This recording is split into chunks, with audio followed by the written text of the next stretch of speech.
Hey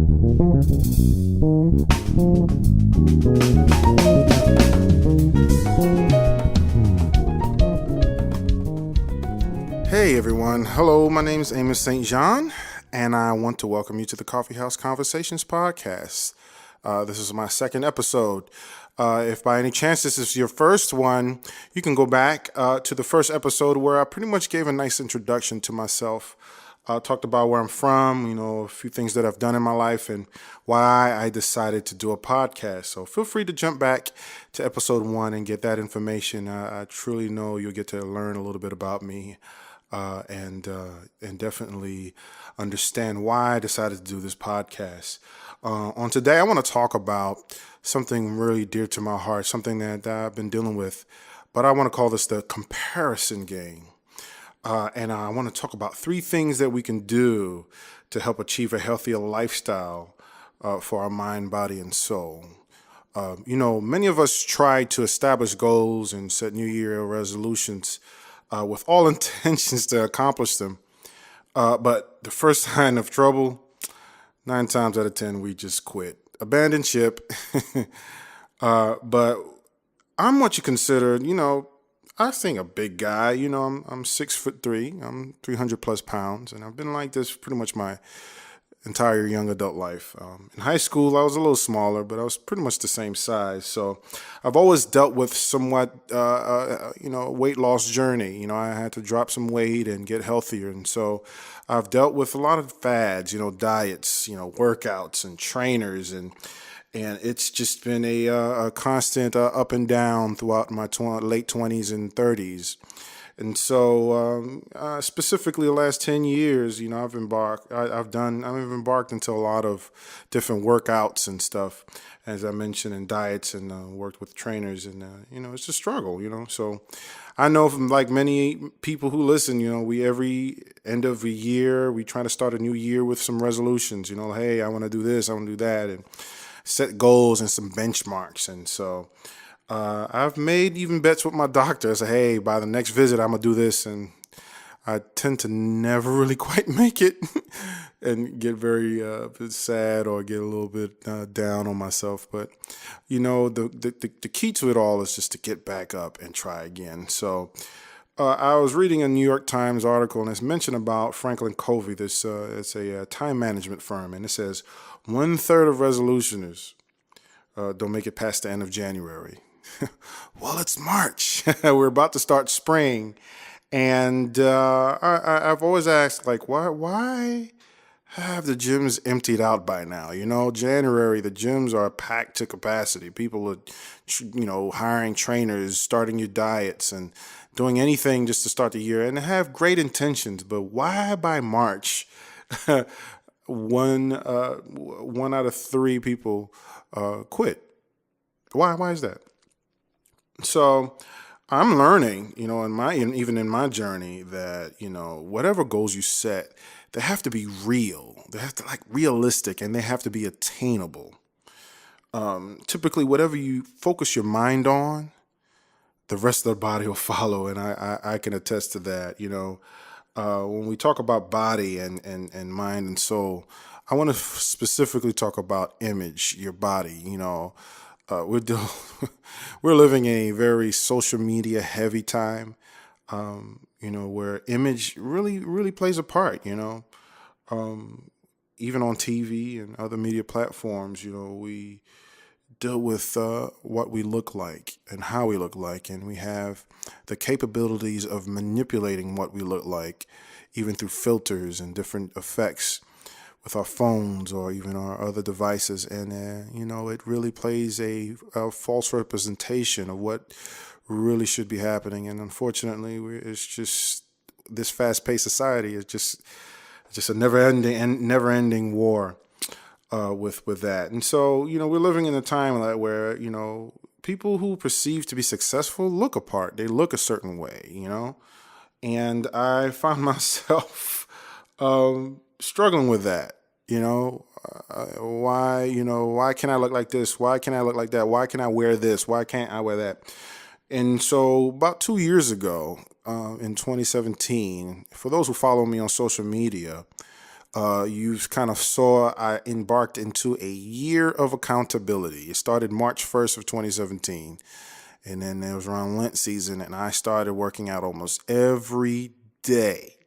Started eating better, started eating cleaner. I was just so motivated, and I went for an entire year, and I lost about 60 pounds.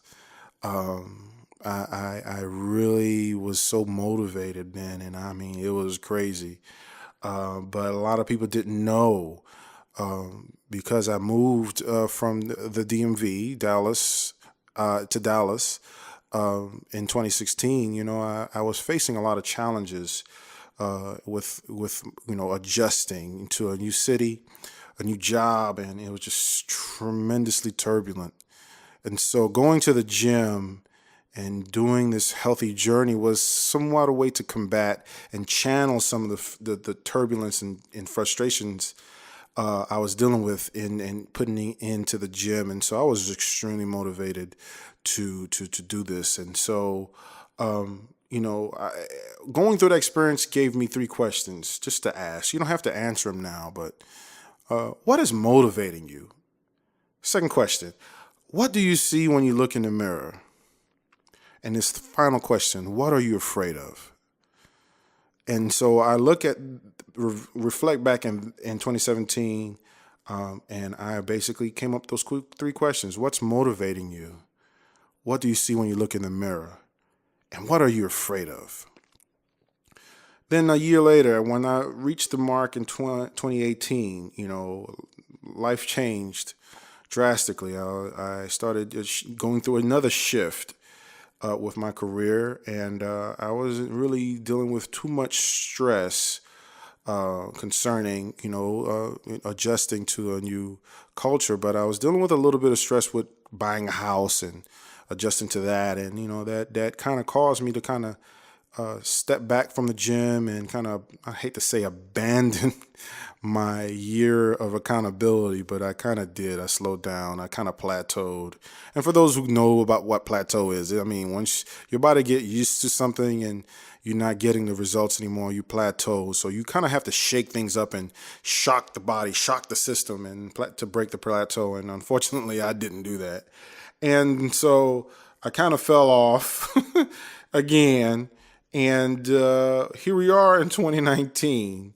And I kind of started back in January, back on this journey. But before I started, I had to, I just had to check myself. I had to kind of look myself in the mirror and kind of check to make sure in embarking to this journey again, what mistakes I need to avoid, what things I need to adjust, and why am I doing this again? And so I was forced to really question my reasoning behind doing this. It was tough, it was a tough reality to face. And so I really thought was, primarily to get healthy and fit. And I'm turning 40 in 2019 in September. And so I want to get healthy and fit. But I said, I need to dig a little deeper and make sure my motives are right. And so I realized that I was playing the comparison game. I had to really look and really dig deeper and see what's really motivating me. And I realized that I fell into the trap of the comparison game, how I look at things in social media or on TV, and then just subconsciously it just manipulates my thought process, and even with the manipulated imagery, it causes me to play the comparison game. On an article on Psychology Today, it says over the past 5 years, studies assess how excessive use of social media can negatively impact your health. Research showed that excessive social media use can really be associated to a number of psychological problems, including anxiety, depression, loneliness, ADHD, and other addictions. Now that's serious. I didn't realize how much, we are addicted to our phones and social media, how many times you are checking our devices, and man, it's just crazy, And so I realized I was suffering from what people would call FOMO, what is it? Fear of missing out. How many of us really deal with that fear of missing out? I got to see what's going on. I got to refresh my feed. I got to do this. I got to post this. I got to get this amount of likes. And so I fell in that trap. And I was really easily influenced by those imagery, or trying to look the part, or trying to fit in and trying to be a part, or fear of missing out. And that really is a very dangerous game to play. And so how do you combat that in this journey of life? Well, there's three things I want to help you, achieve a healthier lifestyle, mind, body, and soul. This are three things that I'm currently doing. The first thing is reading more books. I read a lot now. I do find myself getting into more, and reading really helps fill your mind with healthier thoughts and ideas. It kind of channels a lot of that FOMO, and it really helps you just kind of focus on some other things and distract you, a healthy distraction. And it also helps inspire and encourage you to think from a fresher perspective. So take more time to read. A second thing, don't be afraid of silence. I do take a lot of quiet time. It's not only for toddlers. Quiet times is also for adults. Take a digital break. Get off that phone, take a couple of moments in your day just to turn off the noise, and don't be afraid of the silence. You just take time to breathe, relax, rest, and just disconnect for a little bit. And third and final, you have to build healthy relationships. Not just follow or like somebody on social media, actually connect with them. If you are a family person like me, make sure you follow that role. Family first. Take time in building your family life. Take time in connecting with good friends, positive friends, and people who share similar aspirations as you, or even people you can glean from, mentors, or just people that you are consider influencers. So, definitely on top of that list. And for those who are believers, you have to spend time with God. And then you have to, make sure you spend time with your family. And you also have to invest time with your good friends, your great friends, and positive influencers. And now this doesn't happen overnight. It takes time. This takes time. I struggle with it, and dealing with the ebbs and flows of life. One day you'll have it all together. Next day is a challenge. Next week is a challenge. But you still have to make that a priority into establishing a healthier lifestyle, mind, body, and soul, and to combating that addiction and that fear of missing out in social media and trying to fall into the whole comparison game. And so it takes time, and I really think things would begin turning around with every goal that you establish. With me in the gym, I've been in the gym since January, and I've made those adjustments and make sure mentally that I've adjusted to it. And so I want to make sure that you read more books. Don't be afraid of that quiet time. Build healthy relationships. I guarantee if you focus on those three things as to help you with the comparison game, I guarantee you'll definitely be seeing some tremendous improvements in your daily life and in your aspirations in life. And so we'll be having more conversations in further times and further podcasts, and I'll be having more guests and coming to talk about different subjects and different things that we deal with on a daily basis. I'll be sharing more of my story, and until next time, thank you so much for listening to the Coffeehouse Conversations. Thank you.